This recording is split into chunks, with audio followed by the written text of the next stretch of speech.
Hello friends, welcome back to my channel. If you are new here, my name is Anees. आज के इस video में हम बात करेंगे ये जो दो डेनिश वर्ब्स होती हैं, थ्रोआ एंड स्यून्स, इनमें क्या डिफरेंस होता है। सो ये दोनों जो वर्ब्स होती हैं, थ्रोआ एंड स्यून्स, अगर आप इनका ट्रांसलेशन देखेंगे तो होता है I think, I feel, but in दोनों का यूज़ बहुत ही डिफरेंट कंटेक्स्ट में होता है। सो लेट्स स्टार्ट विथ थ्रोआ। थ्रोआ का मतलब होता है that you are assuming something. You think it's true but you're not 100% sure. For example, या थ्रोआ एट हेनिया येम, या थ्रोआ एट हेनिया येम। तो यहाँ पर आप गेस कर रहे हैं, you think that he is at home. So या थ्रोआ एट हेनिया येम means I think he is at home. मुझे 100% पता नहीं है बट मैं ऐसा अज्यूम कर रही हूँ। अनदर एग्जाम्पल कुड बी थ्रोआ डू एट देब्लिया सोल्स्किन इमोन। थ्रोआ डू यू थिंक और डू यू बिलीव देब्लिया सोल्स्किन इमोन it's gonna be sunny tomorrow. अब कई केसेस में क्या होता है, कई लोग कंफ्यूज हो जाते हैं बिटवीन थ्रोआ एंड विल, बिकॉज थ्रोआ का मतलब होता है you are assuming something, you think about something, you know something, right, but that's not fact. You are not 100% sure कि जो बारे में आप बोल रहे हैं वो ट्रू है, तो वहाँ पे आप थ्रोआ का यूज़ करते हैं। लेकिन अगर कोई फैक्ट है जिसके बारे में आप 100% श्योर है, आपको पता है कि वो बात सच है, तो वहाँ पर आप थ्रोआ का यूज़ नहीं करेंगे, वहाँ आप बोलेंगे विल। फॉर एग्जाम्पल, आपको कंफर्म नहीं है कि कोई मैरिड है, तो अगर आपको इस बात को बोलना है तो आप कह सकते हैं या थ्रोआ एट हेनिया गिफ्ट means I believe but I am not 100% sure. आपको ऐसा लगता है, you are assuming, right, you think that he is married, but ऐसा भी हो सकता है कि वो मैरिड ना हो।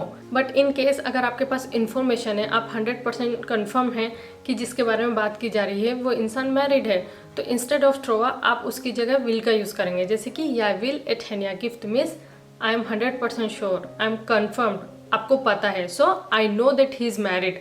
तो उस केस में आप थ्रोआ का इस्तेमाल ना करेंगे, विल का इस्तेमाल करेंगे। नाउ लेट्स टॉक अबाउट स्यून्स। स्यून्स का भी मतलब होता है आई फील और आई थिंक, बट इसका फैक्ट से कोई लेना देना नहीं है। स्यून्स में आप अपनी पर्सनल ओपिनियन बता रहे होते हैं, पर्सनल फीलिंग बता रहे होते हैं।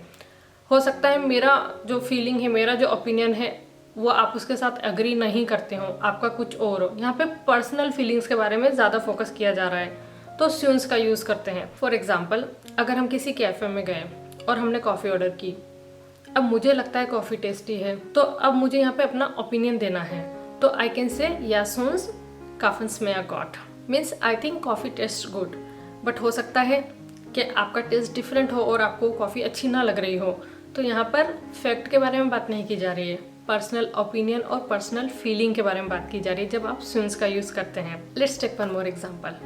जैसे कि मुझे लगता है डेनिश को सीखना आसान है, तो आई कैन से या सुन्स एट डेंस्की आर नेम्ड, या सुन्स एट डेंस्की आर नेम्ड means I think Danish is easy. So that's my personal opinion. I think that Danish is easy, but maybe those students at Danish are sweat. तो यहाँ पर फैक्ट्स के बारे में बात नहीं की जा रही है, पर्सनल ओपिनियन और पर्सनल फीलिंग के बारे में बात की जा रही है। So let's recap. थ्रोआ means to think, means you believe, you think something is true but you are not 100% sure, उस केस में आप थ्रोआ यूज़ करेंगे।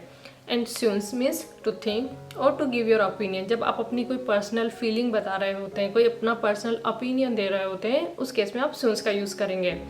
एंड विल, जब आप 100% श्योर हो, यू नो समथिंग, उस केस में आप आई नो जहाँ पर बोलना हो आपको, या विल, उस केस में आप विल का यूज़ करेंगे। आई होप कि आपको थ्रोआ और स्यून्स का डिफरेंस अच्छे से समझ में आ गया होगा। चलिए अब साथ में प्रैक्टिस करते हैं। आप मुझे कॉमेंट करके इन दो सवालों के जवाब दीजिए। पहला, Troa du på gulv. Do you believe in God? My second question is, vad syns du om dansk musik? Vad syns du om dansk music? What do you think about Danish music? I am excited to read your answers. I hope कि आपको ये video useful लगा होगा और आपने कुछ नया सीखा होगा। अगर आपको वीडियो अच्छा लगा तो आप इसको लाइक कर सकते हैं, और अगर आप और ज़्यादा डेनिश सीखना चाहते हैं तो आप मेरे चैनल को सब्सक्राइब कर सकते हैं। I'll see you in my next video. तब तक के लिए, ha det godt, på gensyn, hi hi.